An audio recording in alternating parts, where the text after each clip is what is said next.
আসসালামু আলাইকুম। Kingdom of haven horror রাজ্য চ্যানেলের পক্ষ থেকে সবাইকে জানাই স্বাগতম। আশা করি সকলেই ভালো আছেন। আজ আমাদের ২২ নম্বর এপিসোড। এই এপিসোডের নাম দিয়েছি আমরা তালতলার অশরীরী।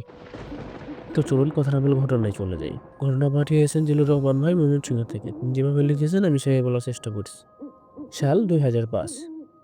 ময়মনসিংহে যারা থাকেন তারা প্রত্যেকেই জানেন যে বিভিন্ন রকমের মাছ বা পাঙ্গাসের জন্য বিখ্যাত হলো ত্রিশাল উপজেলা। আর এই ত্রিশাল উপজেলার ১০০টি জমির মধ্যে ৯০টিতেই হচ্ছে মাছ চাষ করা হয় বা পুকুর।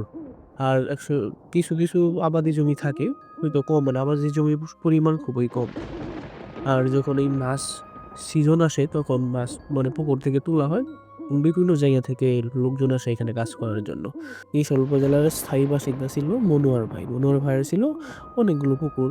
আর তার যখন মাছ তোলার সিজন পড়তো তখন বিভিন্ন জায়গা থেকে লোকজন এসে তার এই পুকুরে কাজ করতো। সিজনে কাজ করার জন্য একবার কাজীমুদ্দিন নামের একজন লোক আসে। এবার কাজীমুদ্দিনের ব্যক্তিগত মানে কাজীমুদ্দিনের বিষয়ে যদি বলতে যাই, কাজীমুদ্দিন ছিল সৎ, সত্যবাদী এবং কাজের প্রতি কোনো রকম ফাঁকি না দেওয়া একজন কর্মী, যাকে এই মনোয়ার ভাই ওটাকে ভালো লাগে। তো সিজনের যখন কাজ শেষ হয়ে যায় তখন মনোয়ার ভাই কাজীমুদ্দিনকে বলে যে, কাজীমুদ্দিন, তুমি তো ভালোই কাজ করো, তোমার ভিতর বিভিন্ন বিশ্বাসও আছে, তুমি আমার এখানেই স্থায়ীভাবে কাজের লোক হিসেবে থেকে যাও। আর এই কাজীমুদ্দিন ভাইও তখন রাজি হয়ে যায়, কারণ এই মনোয়ার ভাই যে মালিক ছিল পুকুরে তার ব্যবহারও আলহামদুলিল্লাহ অনেক ভালো। কিন্তু কাজীমুদ্দিন ভাই বলে, আচ্ছা ঠিক আছে, আমি আপনার এখানে স্থায়ীভাবে একজন কাজের লোক হয়ে থাকবো। তখন মনোয়ার ভাই তাকে একটি ছোট ঘর বানিয়ে দেয় পুকুরের পাশে, যেন পুকুরগুলো রাতের বেলা পাহারা দিতে পারে। এবং আশেপাশেরও কিছু পুকুর অন্য মালিকের, সেইগুলোর দায়িত্ব এই কাজীমুদ্দিনকে দেওয়া হয়। তো একদিন রাতের বেলা কাজীমুদ্দিন সব পুকুর পাহারা দিয়ে মানে সব পুকুর পরিদর্শন করে আবার তার রুমের মধ্যে শোয়ার ঘরে এসে শুয়েছে। কিছুক্ষণ পর সে বাচ্চাওয়ালা মুরগির শব্দ শুনতে পায়, মানে মুরগির বাচ্চা অবস্থায় মুরগি যেমন শব্দ করে তেমন শব্দ শুনতে পায়। তখন কাজীমুদ্দিন ভাবতে থাকে যে এইখানে আবার এত এত মুরগি কই থেকে এলো, হয়তো আশেপাশে কোনো বাড়ি থেকে এখানে চলে এসেছে। আর শিয়ালের উপদ্রব তো অনেক বেশি, মুরগিটুকি ভিতরে এনে রাখি, নয়তো শিয়ালে আবার খেয়ে ফেললে সকালে ছেড়ে দিলে আবার যেখান থেকে এসেছে সেখানে মুরগিটি চলে যেতে পারবে। নাজিমুদ্দিন তার রুম থেকে বের হয়ে মুরগির শব্দের উৎস মানে যেখান থেকে শব্দ আসছিল সেই শব্দের উৎস দিকে যাত্রা শুরু করে। তো কিছুক্ষণ পর সেই মুরগির দেখাও পেয়ে যায়, দেখে যে এই পুকুরগুলো শেষে কি আবাদি জমি ছিল, এই আবাদি জমির পাশেই সেই মুরগিটি। মুরগিটিকে দেখে কাজীমুদ্দিন ভাই তো একদম বিস্মিত হয়ে যায় যে এত সুন্দর মুরগি, মানে যখন জ্যোৎস্না রাত ছিল জ্যোৎস্না রাতে সেই মুরগিটি ঘড়ঘড় করছিল। মনে হচ্ছিল যে মুরগি না, ওটা ময়ূরের মতো সুন্দর একটি প্রাণী। তখন কাজীমুদ্দিন ভাই ভাবতে থাকে, এটা হয়তো স্বাভাবিক কোনো মুরগি নয়, এটা তো উঠতে পারে এরকম একটা মুরগি। এই মুরগিটিকে যদি আমি ধরতে পারি তাহলে বাজারে ভালোভাবে বিক্রি করা যাবে। তো কাজীমুদ্দিন ভাইয়ের মনে একটু লোভ চলে আসছে, মুরগিটিকে ধরার জন্য অনেক চেষ্টা করে, কিন্তু কোনোভাবেই সে মুরগি বা মুরগির বাচ্চা কিছু ধরতে পারে না। এক পর্যায়ে কাজীমুদ্দিন ভাই হাঁপিয়ে যায়, মানে মুরগিটিও হাঁপিয়ে যায়। তখন কাজীমুদ্দিন ভাই এবং মুরগি দুজনেই মানে তারা একটু বিশ্রাম নেয়। বিশ্রাম নেওয়ার পর কাজীমুদ্দিন ভাই মুরগি ধরতে না পারলেও একটি মুরগির বাচ্চা ধরতে সক্ষম হয়। তো মুরগির বাচ্চা স্বাভাবিক মুরগির বাচ্চার মতোই চিৎকার করতে থাকে। তো কিছুক্ষণ পর কাজীমুদ্দিন ভাই অনুভব করে যে মানে যে হাত দিয়ে মুরগির বাচ্চাটিকে ধরছে সেই মুরগির বাচ্চাটি আস্তে আস্তে গরম হয়ে যাচ্ছে। আর হঠাৎ করে এত গরম হয়ে যায় যে গরম কয়লা হাতের ভিতর ধরে নিয়ে সাথে সাথে মুরগির বাচ্চাটিকে ছেড়ে দেন, মুরগির বাচ্চাটা মাটিতে পড়ে যায় এবং কাজীমুদ্দিন ভাই তার হাতের দিকে লক্ষ্য করে দেখে যে তার হাতে ফুসকা পড়ে গেছে। তখন কাজীমুদ্দিন ভাই তো অবাক হয়ে যায়, এটা কি হলো, এই মুরগির বাচ্চা এত গরম হলো কিভাবে? তারপর বলে যে মুরগির বাচ্চাটিকে ছেড়ে দিয়েছিল সেটা খুঁড়িয়ে খুঁড়িয়ে সেই বড় মুরগির কাছে চলে যায়। তখন কাজীমুদ্দিন ভাইয়ের মনে একটু ভয় সঞ্চার হয় যে আসলে এইগুলো কি মুরগি নাকি অন্য কিছু।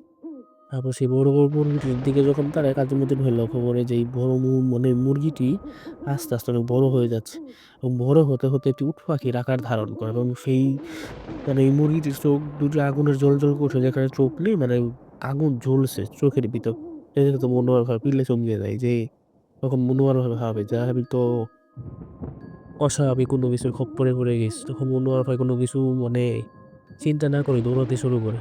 তখন সেই মুরগিটিও কাজীমুদ্দিন ভাইয়ের পিছনে পিছনে দৌড়াতে শুরু করে। কাজীমুদ্দিন ভাই শব্দ শুনতে পাচ্ছিল যে ঘোড়া দৌড়ালে যেমন শব্দ হয় তেমন শব্দ হচ্ছে। কাজীমুদ্দিন ভাই চিল্লাতে চিল্লাতে বাঁচাও বাঁচাও বলে দৌড়াতে শুরু করে, মানে দৌড়াতে থাকে। দৌড়াতে দৌড়াতে এক পর্যায়ে কাজীমুদ্দিন ভাই কোনো কিছুর সাথে হোঁচট খেয়ে পড়ে যায়। তারপর কাজীমুদ্দিন ভাই আর কিছু মনে নেই। তো তার একটু পাশেই চাউল ভাঙা মিল ছিল। কারেন্ট না থাকায় চাউল ভাঙার মিলে কর্মরত শ্রমিকরা বাইরে বসে গল্প করছিল। হঠাৎ করে একটু তারা শব্দ শুনতে পায়। তারা মনে করে হয়তো চোর এসেছে পুকুরে। তখন তারা দৌড়ে সেখানে যায় যেখানে শব্দ এসেছিল, সেখানে গিয়ে দেখেছে এই কাজীমুদ্দিন অজ্ঞান হয়ে পড়ে আছে।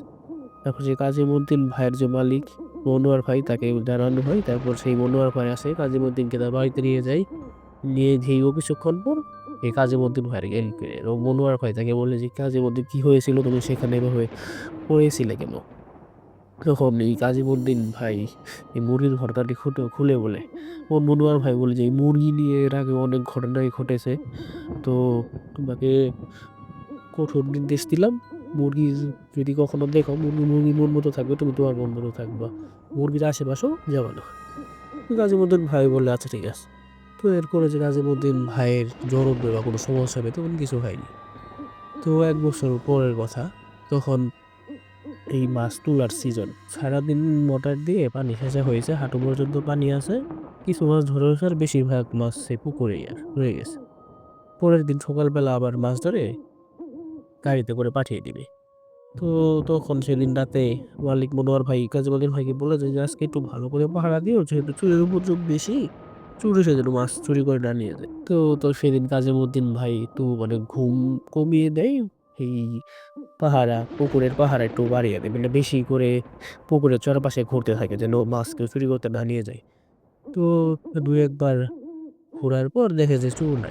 তখন কাজীমুদ্দিন ভাই একটু ঘুমিয়ে নেয়। ঘুম থেকে আবার ১-২ ঘন্টা পরে উঠে আবার পুকুরের পাশে এসে দেখতে পায় যে ৫-৬ জন লোক এই পুকুরে মানে একজন পুকুরে নেমেছে আর ৫ জন পুকুরের উপরে দাঁড়িয়ে আছে বলতেছে যে, "মাছ দে, মাছ দে।" আরেকজন মাছ ধরছে আর তাদের দিকে নিক্ষেপ করছে। এটা দেখে কাজীমুদ্দিন ভাই ভাবতে থাকে, "এটা তো ৬ জন, আমি তো একলা তাদের সাথে পারবো না।" তাড়াতাড়ি মালিককে ফোন দেয়। তখন সেই মনোয়ার ভাইকে এই কাজীমুদ্দিন ফোন দেয়। ফোন দিয়ে বলে যে, "মালিক, পুকুরে তো চোর পড়েছে, আপনি তাড়াতাড়ি ৭-৮ জন লোক নিয়ে আসেন।" তখন কাজীমুদ্দিন ভাই একটু বুদ্ধি খাটাতে চায় যে, এদের একটু ব্যস্ত রাখি, তাহলে মাছ যে ধরছে মাছগুলো আর ধরতে পারবে না। আমার সাথে একটু যদি তখন কাজীমুদ্দিন ভাই সেই পুকুরে থাকা লোকদের উদ্দেশ্যে বলে, "এই পুকুরে কে রে? মাছ চুরি করছিস কেন?" তখন সেই পুকুরে যারা ছিল তারা বলে, "নাজিমুদ্দিন, তুই তোর শোয়ার ঘরে শুয়ে পড়, এখানে আসিস না। এমনি তোর সাথে কিছু অনেক বড় হিসাব আছে, সেই হিসাবটি পরে মেটাবো।" তখন কাজীমুদ্দিন ভাই বলে, "মালিকের খবর দিছি, আস্তে আস্তে বাপের বেটা হইলে তোরা এখানেই থাকিস।" তখন সেই পুকুরে থাকা একজন বলে ওঠে, "তুই যদি বাপের বেটা হস তুই পুকুরে আসেই।" তো কাজীমুদ্দিন ভাই তো খেপে যায় যে, আমাদের এখানে চুরি করছে আবার আমাকেই ধমক দিচ্ছে। এখন কাজীমুদ্দিন ভাই রাগ করে সে পুকুরে নেমে যায়। পুকুরে নেমে গিয়ে সেই লোকের কাছাকাছি গিয়ে তো একদম সারা শরীর কাজীমুদ্দিন ভাইয়ের স্তব্ধ হয়ে যায়। কাজীমুদ্দিন ভাই সেই মানে পুকুরে নেমে সেই লোকটির কাছে গিয়ে দেখতে পারে যে এটা স্বাভাবিক কোনো মানুষ নয়। এটার শরীর মানে একদম পুড়ে ঝলসে গেলে যেমন মানুষের শরীরের যে অবস্থা তেমন অবস্থা। কোথাও, কোথাও গোস্ত খুলে পড়ছে। চাপার ২ পাশে কোনো গোস্ত নেই। সমস্ত দাঁত দেখা যাচ্ছে এবং চোখগুলোর ভিতরে আগুন জ্বলছে। আর এত পরিমাণ বাজে দুর্গন্ধ যেখানে নিঃশ্বাস নেওয়াই কাজীমুদ্দিন ভাইয়ের দায় হয়ে যাচ্ছে। কিন্তু কাজীমুদ্দিন ভাই তো তখন কি বলবে? তখন তো কাজীমুদ্দিন ভাই মনে, মনে মানে ভাবতে থাকে যে, "আমি এটা কি করলাম? এগুলা তো একটাও মানুষ নয়।" তখন কাজীমুদ্দিন ভাইকে সেই অভয়টি ধরে ফেলে। ধরে বলে, "কিরে বেটা! তুই না আমার কাছে রাগ পেয়ে আসলে আমাকে শাসন করার জন্য, শাসন কর।" তখন কাজীমুদ্দিন ভাই আর সেই পুকুরে থাকার অবুকটার সাথে ধস্তাধস্তি শুরু হয়ে যায়। কাজীমুদ্দিন ভাই বুঝতে পারে যে পানি কম, কাদা বেশি। যদি একবার আমাকে গেড়ে ফেলতে পারে তাহলে আমি আর বাঁচবো না। তো যতটুক পারবো চেষ্টা করি এটির হাত থেকে ছাড়ানোর জন্য। তো এক পর্যায়ে কাজীমুদ্দিন ভাই অবয়বটির হাত থেকে মানে তাকে নিজেকে ছাড়িয়েও ফেলে। কিন্তু হঠাৎ করে আবার সেই অবয়বটি তার পা ধরে ফেলে। এবং ধরে হেঁচড়াতে, হেঁচড়াতে পুকুর থেকে তুলে কোনো একদিকে নিয়ে যেতে চেষ্টা করে। তখন কাজীমুদ্দিন ভাই ঘাস, লতাপাতা যা পাচ্ছিল তাই আঁকড়ে ধরে থেকে মানে সেখানে তার হাত থেকে ছুটানোর জন্য আঁকড়ে ধরে রাখতে চেয়েছিল। কিন্তু কোনো লাভ হচ্ছিল না। তার সারা শরীর মানে বিভিন্ন জায়গায় কেটে ছিঁড়ে যাওয়ার মতো অবস্থা হয়ে যায়। তখন কাজীমুদ্দিন ভাই বুঝতে পারে আস্তে, আস্তে এই অবয়বগুলো তাকে একটি গাছের উপর তুলছে। আর সেটা হচ্ছে সেই পুকুর থেকে একটু কিনারের দিকে ধানি জমির পাশে একটা বড় তাল গাছ ছিল। সেই তাল গাছের দিকে। এই তাল গাছের ডালপালার মানে ধারালো ডালপালায় কাজীমুদ্দিন ভাইয়ের শরীর তো কেটে ক্ষতবিক্ষত হয়ে যায় এবং কাজীমুদ্দিন ভাই এক পর্যায়ে বুঝতে পারে যে সেই তাল গাছের ভিতরে একটি অগাছা ছিল। বটগাছের মতো কিন্তু বটগাছ নয়। সেই গাছের একটি চিকন ডালে মানে সে আটকে পড়েছে। তারপর তার আর কিছু মনে নেই। তো কিছুক্ষণ পর মনোয়ার ভাই তার দলবল নিয়ে সে পুকুরে আসে এবং এসে কোথাও ওই কাজীমুদ্দিনকে দেখতে পায় না বা চোরকেও দেখতে পায় না এবং পুকুরে এসে সে বুঝতে পারে যে এখানে ধস্তাধস্তি হয়েছে এবং কাদা এমনভাবে চতুর্দিকে ছিটিয়ে আছে যে অনেকজনে মিলে একজনকে হয়তো আঘাত করেছে বা এরকম কিছু একটা বোঝা যাচ্ছে, মানে অনেকগুলো পায়ের ছাপ সেখানে ছিল। তো নাজিমুদ্দিন ভাই সেই মানে কাদা অনুসরণ করে সামনের দিকে এগিয়ে যায় এবং এগিয়ে যেয়ে সেই তাল গাছ পর্যন্ত যায়। তাল গাছ পর্যন্ত গিয়ে লাইট ধরে এসে দেখতে পায় যে কাজিমুদ্দিন ভাই সেই তাল গাছের আগাছার ভিতরে ঝুলছে।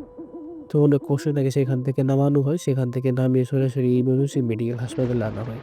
আনার ৩ দিন পর সেই কাজিমুদ্দিন ভাইয়ের জ্ঞান ফিরে আসে।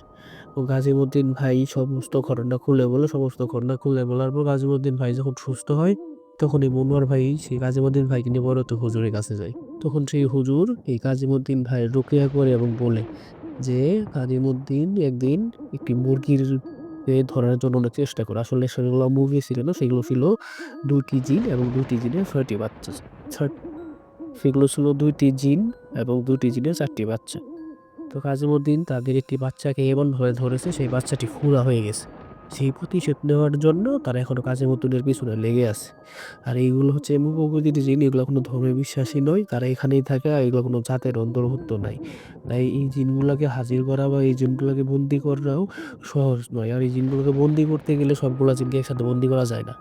একটা জিনও যদি বাইরে থাকে, সেই একটা জিন এমন চাপ প্রয়োগ করে যেন বাকি সবগুলো জিনকে ছেড়ে দিতে হয়। তো তাই কাজীমুদ্দীন আমি তোমাকে অনুরোধ করবো তুমি সেই জায়গায় আর কাজ করো না, সেখান থেকে কাজটা ছেড়ে দাও। আর একটি তাবিজ দিয়ে বলে যখন তুমি ওয়াশরুমে যাবে তখন এই তাবিজটা খুলে যাবে, পরে আবার এসে পড়ে ফেলবে। তাহলে আল্লাহর রহমতে কোনো সমস্যা হবে না। তো কাজীমুদ্দীন ভাইকে তারপর বাড়িতে পাঠানো হয়। ১ মাস কাজীমুদ্দীন ভাই বিশ্রাম নেয়। কিন্তু কাজীমুদ্দীন ভাই আর মনোয়ার ভাইয়ের সম্পর্ক এতটাই ঘনিষ্ঠ, মানে গভীর ছিল যে কাজীমুদ্দীন ভাই সেই মনোয়ার ভাইকে বড় ভাইয়ের মতো দেখতো, আর মনোয়ার ভাই কাজীমুদ্দীন ভাইকে কোনো কবির মতো দেখতো না, সেও তার ছোট ভাইয়ের মতোই দেখতো। তো কাজীমুদ্দীন ভাই মনে মনে আবার মনোনিবেশ করে যে না, মনোয়ার ভাইয়ের কাছে মানে ওইখানেই কাজ করবো, আবার সে ফিরে যাবে।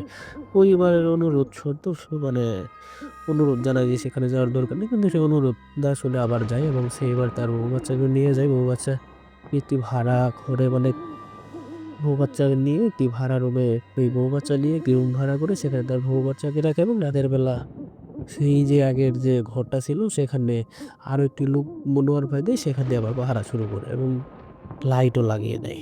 তো কিছুদিন পর তারপর আর কোনো সমস্যা হয় না। কিন্তু কিছুদিন পর একদিন ওই কাজীমুদ্দীন ভাইয়ের সাথে থাকা লোকটি মনোয়ার ভাইয়ের বাড়িতে যায় খাবার খাওয়ার রাতের বেলা। তো কাজীমুদ্দীন ভাই রুমের ভিতরে একাই ছিল, মোবাইল দেখছিল। পর্যায়ে প্রাকৃতিক ডাকে সাড়া দেওয়ার জন্য বাইরে যেতে হয়। তখন সেই কবিরাজের দেওয়া তদবিরটি বা তাবিজটি রেখে বাইরে যায়। বাইরে গিয়ে প্রকৃতিক কাজ শেষ করবে এমন সময় কাজীমুদ্দীন ভাই দেখতে পায় যে তার সাথে যে লোকটি থাকতো সে খাবার খেয়ে রাস্তা দিয়ে আসার কথা, কিন্তু সে রাস্তা দিয়ে না আসে ধানি জমির মাঝখান দিয়ে আসছে। আরো লক্ষ্য করে যে তার হাতে টর্চ লাইট ছিল যাওয়ার সময়, কিন্তু এখন টর্চ লাইট। কাজীমুদ্দীন ভাই মনে করে হয়তো অন্যান্য কুকুর সে পরিভ্রমণ করে এই দিক দিয়ে আসতেছে। তো কাজীমুদ্দীন ভাই উঠে রুমের দিকে যাবে, এমন অবস্থায় ওই যে তার সাথে যে থাকতো সেই লোকটি এসে পিছন দিক দিয়ে কাজীমুদ্দীন ভাইকে জড়িয়ে ধরে। তখন কাজীমুদ্দীন ভাই কিছু বুঝে ওঠার আগেই সে মানে শূন্যে উঠে পড়ে। সে পিছন থাকা লোকটি সে আস্তে আস্তে বড় হয়ে যায়, মনে হচ্ছিল যে সে ১৫ ফুটের মতো লম্বা হয়ে গেছে আর বিশ্রী গন্ধ শুরু হয়। তখন নাজিমুদ্দিন ভাই বুঝতে পারে যে এটা তো সেই লোকটা না, এটা হচ্ছে আমার এই আগের অবয়ব যেগুলার সাথে আমার এখনো শত্রুতা রয়ে গেছে। এখন কাজীমুদ্দিন ভাই তো আরো ভাবে যে আমার তো হুজুর যে তদবিরটা দিয়েছিল সেটা তো রুমের ভিতর রেখে এসেছি, এখন তো আমি নিরুপায়। কাজীমুদ্দিন ভাই আল্লাহ আল্লাহ স্মরণ করতে থাকবে। এমন অবস্থায় সেই অবয়বটি কাজীমুদ্দিনকে ধরে শূন্যে ছুঁড়ে মারে। কাজীমুদ্দিন ভাইয়ের ভাগ্য ভালো থাকায় এই কাজীমুদ্দিন ভাই মাছ ধরা পর কাদামাখা যে পুকুরগুলো থাকে এমন একটি পুকুরে গিয়ে পড়ে এবং পুকুরে গিয়ে এমনভাবে পড়ে যে পেটের মধ্যে তার অর্ধেক শরীরই মানে ঢুকে পড়ে। তখন কাজীমুদ্দিন ভাই অল্প একটু মানে ওঠার চেষ্টা করে, তখন সে গল্পটি আবার কাজীমুদ্দিন ভাইয়ের কাছে আসে। এসে চুল ধরে উপরে টেনে তোলে। আর যখন চুল ধরে উপরে টেনে তোলে তখন কাজীমুদ্দিন ভাই বুঝতে পারে যে তার মাথার চুল চামড়া সহ ছিঁড়ে গেছে। সাথে সাথে কাজীমুদ্দিন ভাই মানে অজ্ঞান হয়ে যায়, তারপর তার আর কিছু মনে নেই। তো কাজীমুদ্দিন ভাইয়ের সাথে যে লোকটি থাকতো সে মনোয়ার ভাইয়ের বাড়ি থেকে খেয়ে আসার পর এসে রুমে এসে দেখে যে কাজীমুদ্দিন ভাই নেই, তখন সে মনে করে হয়তো পুকুর দেখতে গেছে। তখন তারপর সে মনে করেছে নাজিমুদ্দিন ভাই হয়তো পুকুরের দিকে গেছে, আর নয়তো পাখির ডাকে সাড়া দিতে গেছে। আধা ঘন্টা হয়ে যায়, কাজীমুদ্দিন ভাই তো আসে না। তখন সেই লোকটি কাজীমুদ্দিন ভাইকে উদ্দেশ্যে খোঁজার উদ্দেশ্যে তখন সেই লোকটি কাজীমুদ্দিন ভাইকে খোঁজার উদ্দেশ্যে বাইরে বের হয়। বের হয়ে কাজীমুদ্দিন ভাইকে ডাকতে থাকে, কিন্তু কোথাও কোনো সাড়া শব্দ নেই। একটু এগিয়ে এসে দেখতে পাই যে কাজীমুদ্দিন ভাই এই পুকুরের পাড়ের পাশে পড়ে আছে। এবং সেই লোকটি দৌড়িয়ে কাজীমুদ্দিন ভাইয়ের পালসে করে দেখে, মানে পালস বন্ধ। তখন সে ধরে নিতে কাজীমুদ্দিন ভাই আর নেই, কাজীমুদ্দিন ভাই মারা গেছে। তারপর সে মনোয়ার ভাইকে ফোন দিয়ে বলে যে কাজীমুদ্দিন আর নেই, কাজীমুদ্দিন দুনিয়ার মায়া ত্যাগ করেছে। তখন মনোয়ার ভাই তাড়াতাড়ি আসে এবং সেখানে অনেক লোকজন জমা হয়ে যায়, কিন্তু কেউ কাজীমুদ্দিনকে ধরতেছিল না। কারণ সে কিভাবে মারা গেছে এটা তো পুলিশ আসবে, সে তদন্ত করবে। এখন যদি তাকে ধরে হাতের ছাপে যদি আবার তারাও কোনো ঝামেলায় পড়ে যায়, এর জন্য কাজীমুদ্দিনকে কেউ ধরতেছিল না। তখন মনোয়ার ভাই এসে সবাইকে বলতে থাকে চোখে ধরো, ধরে আমার বাসায় নাও, কিন্তু কেউ ধরে না। তখন মাঝে মধ্যে মনোয়ার ভাই বললে যে এটা কোনো কথা হলো, একটি মানুষ এইভাবে পড়ে আছে, মরেই থাক আর জীবনটাই থাক, তাকে এইভাবে পড়ে থাকতে দেওয়া কি ঠিক? তখন একটু পরে পুলিশে জানানো হয়েছিল, কিছুক্ষণ পর টহলরত পুলিশও সেখানে চলে আসে এবং এসে কাজীমুদ্দিন ভাইকে রেখে, মানে তার শরীর ধরে তাকে পর্যবেক্ষণ করে জানায় যে কাজীমুদ্দিন এখনো বেঁচে আছে। তাড়াতাড়ি তাকে আবার ময়মনসিংহ মেডিকেল নেওয়া হয়, কিন্তু সেখান থেকে কাজীমুদ্দিন ভাইকে ঢাকা পাঠিয়ে দেওয়া হয়। তো ঢাকা পাঠিয়ে দেওয়ার পর 1 সপ্তাহ কাজীমুদ্দিন ভাই আইসিইউতে থাকার পর সে আবার মানে একটু সুস্থ হয়, আইসিইউ থেকে তাকে বের করে। দীর্ঘ 1.5 মাস চিকিৎসা নেওয়ার পর কাজীমুদ্দিন ভাই মোটামুটি সুস্থ হয়ে বাড়িতে যায়। তো বাড়িতে যাওয়ার পর আবার সেই হুজুরের কাছে যায়, হুজুরকে জানাই যে হুজুর আবার তো এই সমস্যা হয়েছে। তখন সেই হুজুর বললো, নাজিমুদ্দিন আমি তোমাকে অনেক আগে বলেছিলাম তুমি সেখানে থেকো না, কারণ এই জিনগুলো তার বাচ্চার খুঁড়া হয়ে যাওয়ার প্রতিশোধ তোমাকে হত্যা করার আগ পর্যন্ত নিতেই চেষ্টা করবে। তখন কাজীমুদ্দিন ভাই কোনো উপায় না পেয়ে সেই মনোয়ার ভাইয়ের কাজটা ছেড়ে দেয়, আর মনোয়ার ভাই তাকে হিউজ পরিমাণ একটা টাকা দেয় যেন কাজীমুদ্দিনকে আর কোথাও কাজ করতে না হয়, বাড়িতে ব্যবসা করতে পারে। তো এই মনোয়ার ভাইয়ের কাজীমুদ্দিনের সম্পর্ক এখন আগের মতোই রয়ে গেছে। এখনো মাঝে মধ্যে সেই কাজীমুদ্দিন ভাই মনোয়ার ভাইয়ের বাড়িতে যায়। সকালে গেলে দুপুরবেলায় চলে আসে, গ্রামে যায়, গ্রামে সকলের সাথে দেখা করে। এটি ছিল এই তালতলার অশরীরীর প্রথম ঘটনা। এই তাল গাছ নিয়ে আরো আরো 2টি ঘটনা আছে। তো চলো 2 নম্বর ঘটনায় চলে যাই। সাল 1980 স্থায়ী একজন গৃহস্থ, তার জমি ছিল সেই তাল গাছের মানে সাথেই। তো ধান কাটার জন্য 3 জন লোক নেই। লোক নিয়ে লোকগুলোর সাথে চুক্তি করে যে দুপুরের খাবার দিবে আর নির্দিষ্ট পরিমাণ অর্থ দিবে। তো সেই দুপুরবেলা সেই মানে গৃহস্থ বাড়িতে আসে দুপুরে খাবার নিয়ে যাওয়ার জন্য। তো খাবার নিয়ে সেই খেতে গিয়ে দেখতে পাই যে তার যে গামলাগুলো নিয়েছিল 3 জন 3 জায়গায় পড়ে আছে। এটা থেকে সে আবার বাড়িতে যায়, বাড়িতে গিয়ে আরো অনেক লোকজন নিয়ে আসে। লোকজন নিয়ে এসে সেটা মানে সেই 3 জনকে ধরে তুলে মানে তোলার চেষ্টা করে, বা 3 জনকে হুঁশে ফেরার জন্য চেষ্টা করে। 3 জন হুঁশে ফেরার চেষ্টা করতে গিয়ে দেখে যে একজনের ঘাড় মটকানো, সে সেখানেই মারা গেছে, আর বাকি যে 2 জন আছে তারা অজ্ঞান হয়ে আছে। তো তাদের হাসপাতালে নেওয়া হয়। হাসপাতালে নেওয়ার পর তাদের জ্ঞান ফিরলে তারা নিজের মুখেই জানায় যে আমরা যখন ধান কাটতেছিলাম হঠাৎ করে একটি মুরগি দেখি অনেকগুলো বাচ্চা নিয়ে, আর এই মুরগি এত সুন্দর ছিল যে তা দেখে যে মারা গেছে সে লোক সামলাতে পারেনি, সে মুরগিটিকে ধরতে যায়। ধরতে যাওয়ার পর কিছুক্ষণ পর একটি দমকা হাওয়া আসে। হাওয়া আসার পর আমরা দেখতে পাই যে কালো একটি অবয়ব সেই লোকটার ঘাড়টা মটকে ফেলেছে, এবং তার দেখে সাথে সাথে আমরা অজ্ঞান হয়ে যাই। তো এই ছিল দ্বিতীয় একটি ঘটনা এবং তৃতীয় এবং শেষ ঘটনা। তো সাল 1990 তখন সেই এলাকায় মানে এই ত্রিশাল এলাকায় সেই তাল গাছকে নিয়ে ঘটনা। তো সেই এলাকায় সিসকে চুরির উপদ্রব মোটামুটি ভালোই ছিল। তো একদিন এক বাড়িতে শিং খুদে চুরি হয়। চুরি হওয়ার পর বাড়ির এক সদস্য সেটা বুঝতে পেরে চিল্লানি শুরু করে, মানে চিৎকার শুরু করে যে চোর এসেছে, চোর এসেছে। তখন সেই চোর জিনিসপত্র না নিয়েই মানে পালাতে থাকে, এবং তাকে দেখেও যে এলাকার আর অন্যান্য লোক ব্যক্তিবর্গ দেখে ফেলে, দেখে তাকে পিছন পিছন তাকে ধাওয়া করে। তো এক পর্যায়ে সেই চোরটি সেই তাল গাছের ওইখানে গিয়ে মানে এই জমিতে লুকিয়ে পড়ে। তখন এলাকাবাসী অনেক খোঁজাখুঁজির পরও সেই চোরকে আর পায় না। তারা যার মন মতো বাড়িতে চলে যায়। আরো দিন ছিল শীতের দিন এবং অনেক কুয়াশা ছিল। তো সেখানেই সেই ধানি জমি পাহারা দেওয়ার জন্য 2 ভাই তাদের জমির পাশেই ছোট্ট একটি কুঁড়ে ঘর করে মানে রাতে পাহারা দেওয়ার জন্য থাকে। তো তারা কিছুক্ষণ পর একটি চিল্লানির আওয়াজ শুনতে পায়। তখন সেই 2 ভাই মনে করে হয়তো এই চোরটি ধরা পড়েছে, আর ইচ্ছে মতো হয়তো এই চোরটিকে মারা হচ্ছে। তো চলো আমরা একটু দেখে আসি। তো তারা ২ ভাই সেই চিল্লানোর শব্দ শোনার উৎস ধরে এগিয়ে যায় এবং তারা দেখতে পায় যে ৬ টি অবয়ব, চোখগুলো আগুনের মতো জ্বলজ্বল করছে আর এত কালো যে অন্ধকারেও এদের দেখা যাচ্ছে, এমন পরিমাণ কালো।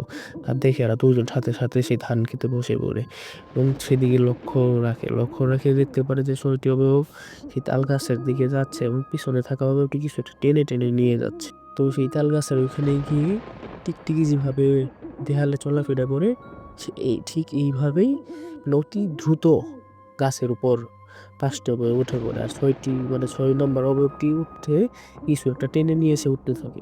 উঠতে এক পর্যায়ে সেই যে আগাছার মতো ছিল সেই তাল গাছে সেখানে কিছু একটা বাঁধিয়ে রাখে। তো তারা সেই ২ ভাই নড়াচড়া না করে সকালের আলো ফোটার জন্য সেখানে অপেক্ষা করত। বেশিক্ষণ অপেক্ষা করতে হয়নি। কিছুক্ষণ পর আজান দিয়ে দেয় এবং দিনের আলো ফুটে যায়। তারপর তারা তাদের এলাকায় চলে যায় এবং এলাকাকে অনেক লোককে বলে এই কথাটি। তারপর অনেকজন মিলে সেই তাল গাছের ওখানে যায়। ওখানে গিয়ে দেখতে পায় যে সেই তাল গাছের ভিতর মানে একটি মানুষ বা সেই চোর, তারা ধারণা করে এটি হচ্ছে সেই চোর। সেই চোরটি ঝুলে আছে এবং তার শরীর ক্ষত-বিক্ষত, সমস্ত তাল গাছ রক্তে ভেজা। তারপর পুলিশকে ডাকা হয়। পুলিশ এসে সেই ব্যক্তিটিকে গাছ থেকে নামিয়ে দেখতে পারে চোখ দুটো উপড়ে ফেলা হয়েছে, গলা থেকে পেট পর্যন্ত চিরে ফেলা হয়েছে। তো তারপর পুলিশ সেই লাশটাকে নিয়ে যায়, নিয়ে অনেকবার তদন্ত করতে আসে এবং এসে তারা রিপোর্ট জানায় যে এই লোকটিকে যেভাবে হত্যা করা হয়েছে এটি কোনো মানুষের পক্ষে সম্ভব নয়, এভাবে নৃশংসভাবে হত্যা করা। আর নৃশংসভাবে হত্যা করা সম্ভব হলেও কিন্তু মৃতদেহকে এত উপরে গাছের সেই আগাছার উপরে তোলাও কোনো মানুষের পক্ষে সম্ভব নয়, এটা অস্বাভাবিক একটি ঘটনা। এবং সেই তদন্তটি মানে এখানে ক্লোজ করে দেয়। তো এই ছাড়াও আরও বিভিন্ন রকমের ঘটনা রয়েছে এই তাল গাছকে নিয়ে। এই ৩টি হচ্ছে বড় ঘটনা। এই ছিল আমার পক্ষ থেকে ঘটনা। যদি আমার ঘটনা সিলেক্ট হয় অবশ্যই আমাকে জানাবেন। ধন্যবাদ জিল্লুর রহমান ভাই, এত সুন্দর ৩টি ঘটনা, হৃদয় বিদারক ঘটনাগুলো আমাদের কাছে তুলে ধরার জন্য। সত্য ঘটনা সবসময় আমরা সিলেক্ট করি সকলের কাছে প্রচার করার উদ্দেশ্যে। তো আগামী কোনো পর্বে আবার দেখা হবে সকলের সাথে। এ পর্যন্ত সবাই ভালো থাকবেন, সুস্থ থাকবেন। আল্লাহ হাফেজ।